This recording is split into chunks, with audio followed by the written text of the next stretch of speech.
Greetings, everybody. Dr. Joe Dispenza here. Knowledge is the precursor to experience. The more knowledge we have, the more prepared we are for a new event in our life. And if we can assign more meaning behind what we're doing, we always gain greater value. So I want to start off by talking about how most people live their life. It is a fact, scientifically, that your brain is organized to reflect everything you know in your life. Your brain is a record of all the things you've learned intellectually and all the things that you've experienced in your life. In other words, your brain is an artifact. Now, most people wake up in the morning and they think about their problems and think about themselves, and they begin to anchor themselves into certain feelings and emotions that reaffirm their personality. And since those feelings and emotions are the end product of past experiences, because that's what emotions are, then people begin to ground themselves chemically into the past. So then they think neurologically within the circuits of their brain that are connected to the past, and they feel emotionally and chemically within the boundaries of those past experiences. And so then most people's personality or their state of being is defined by the past. And if thoughts are the language of the brain and feelings are the language of the body, then how most people are thinking neurologically and feeling chemically are causing them to function as a predictable self tied to the past. Now, we can call that, for the most part, our past-present reality. Because once we anchor consciousness into the brain and body and into a state of being, then we could say then our behaviors, choices, the experiences that await us, and how they are going to feel will become very predictable. And so people tend to think the same thoughts, they make the same choices, they demonstrate the same behaviors that create the same experiences, all for the familiar emotion that's called the old personality or the old self. Now, this CD is about defining yourself as a vision of the future instead of a memory of the past. So then in order for you to go from the old self to the new self, one of the ingredients that helps you to do that is consciousness. Now, consciousness is awareness, and awareness is paying attention, noticing. So the more conscious you are of your unconscious self, the less unconscious you will go during the course of your day. Now, I picked two very specific times for these meditations. First thing, when you wake up in the morning, I'm going to ask you to do the morning meditation because your brain chemistry is changing from melatonin to serotonin. And along with that, your brain waves are changing from delta to theta to alpha to beta, from your subconscious to your conscious. The door to the subconscious mind opens in the morning.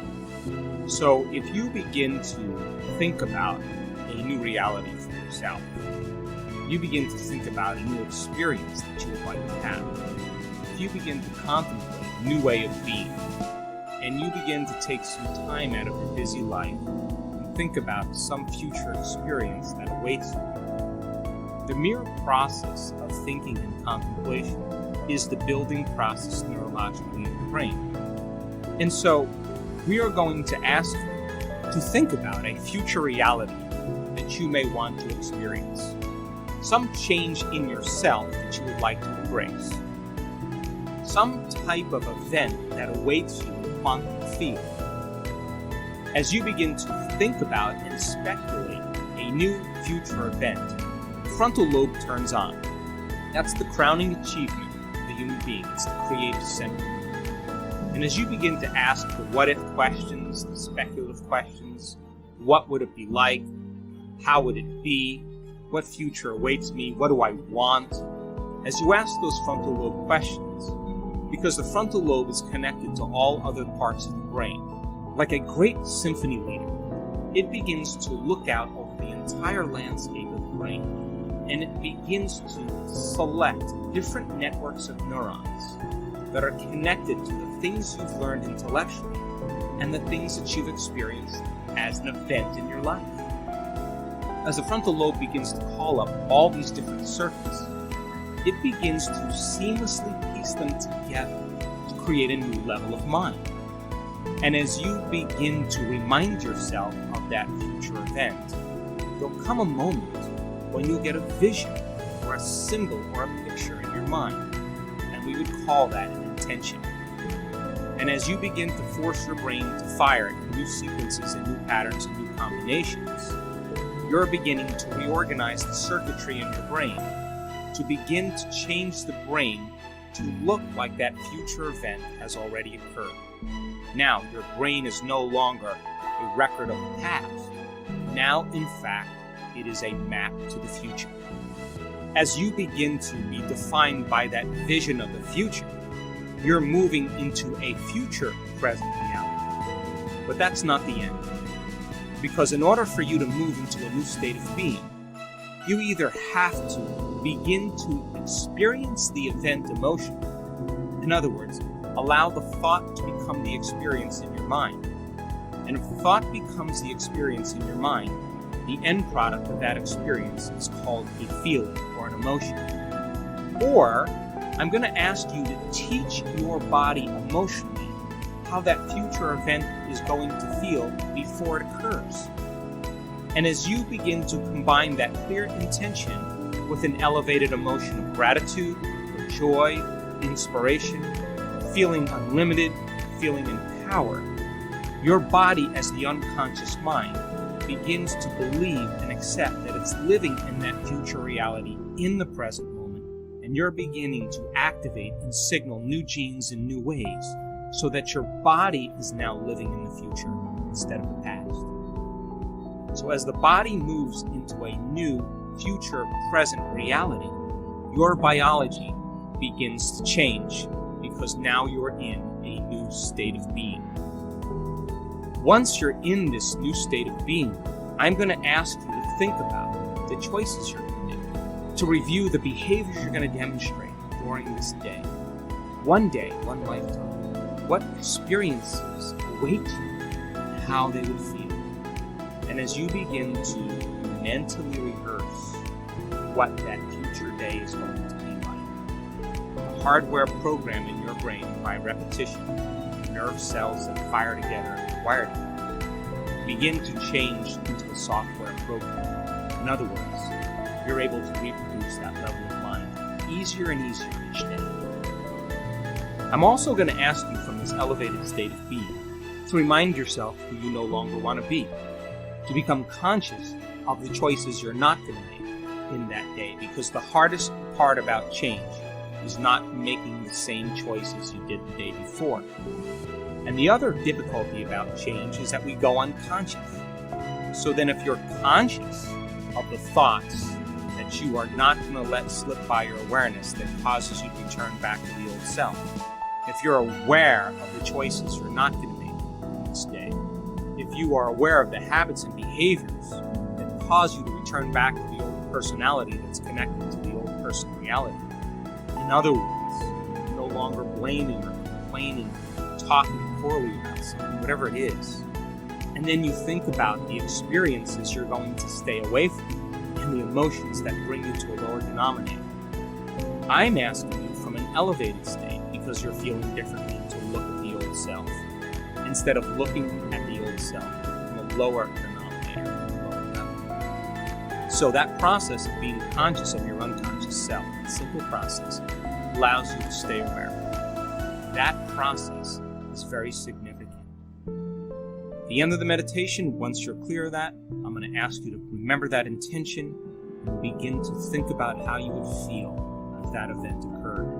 And as you begin to elevate your state, I'm going to ask you to broadcast that energy into the field. For whatever you broadcast into the field is your experiment, is destiny. Then we will move back into that state of being one more time, and the meditation will be over, and I'm going to ask you to get up as somebody else. The second meditation is a meditation for self-correction. We will already be moving into different brain waves as nighttime comes along. Your analytical mind will slow down, your brain chemistry will change, your brain waves will change slowly from beta to alpha. And so this will be a simple meditation for you to review how you did during the day.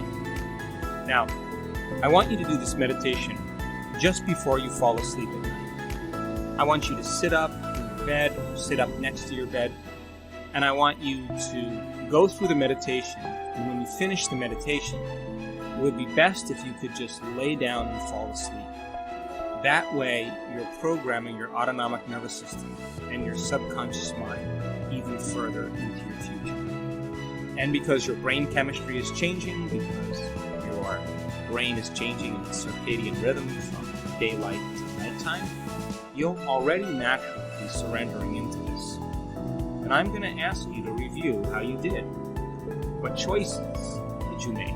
When did you fall from grace? When did you go unconscious?